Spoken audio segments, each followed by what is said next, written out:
मालेगाव येथील ज्यांनी मागचे 7 वर्ष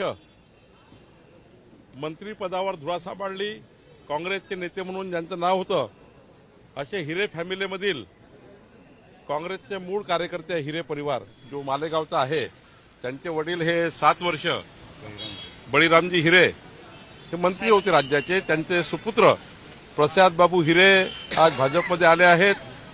माजी आमदार कोल्हापूरवरनं संजय बाबा घाडगे हे सुद्धा भाजपमध्ये आज हजारो कार्यकर्त्यांसहित पक्षप्रवेश झाला आहे. माजी आमदार शहापूरचे माजी आमदार कपिल पाटील साहेबांच्या रवींद्र चव्हाणांच्या नेतृत्वामध्ये आज त्या ठिकाणी पांडुरंग वरोरा यांचाही शहापूरवरनं पक्षप्रवेश झाला आहे. शिवाजी देशमुख यांचाही पक्षप्रवेश झाला आहे.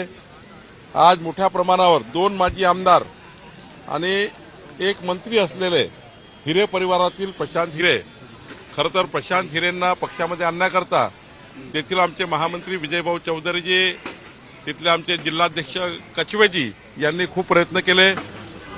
संजय बाबा घाडगे यांना भारतीय जनता पक्षामध्ये आणण्याकरता चंद्रकांत दादा पाटीलजी, आमचे सुरेश हळवणकरजी यांनी विशेष प्रयत्न केले आणि माननीय पांडुरंग वरोरा जे आपले 4दा आमदार मागच्या काळात होते, ते 4दा आमदार होते, त्यांचे वडील 4दा आमदार होते आणि त्यामुळे त्यांना सुद्धा आज भाजपमध्ये आणण्याकरता कपिल पाटीलजी आणि माननीय रवी चव्हाणजी या सर्वांनी सामूहिक प्रयत्न केले.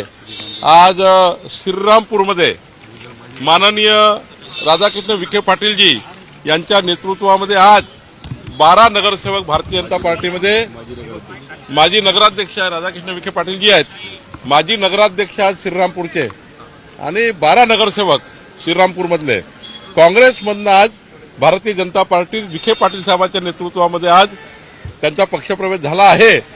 आज काँग्रेस पार्टी असेल, उभाटा असेल, शरद पवारजीकडले गट असतील, त्यांच्याकडनं आज मोठ्या प्रमाणावर हजारो कार्यकर्ते भाजपमध्ये आले आहेत.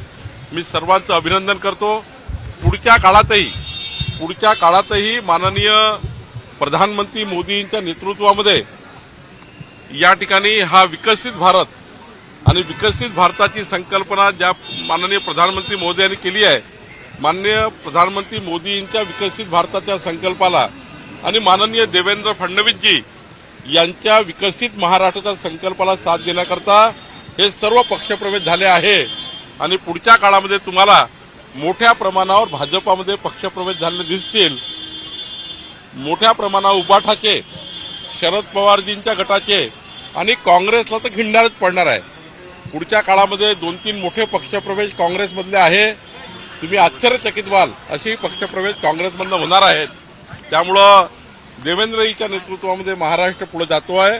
देवेंद्रजीच्या नेतृत्वावर लोकांना विश्वास आहे. आमच्या मोदीजींच्या नेतृत्वावर लोकांना विश्वास आहे.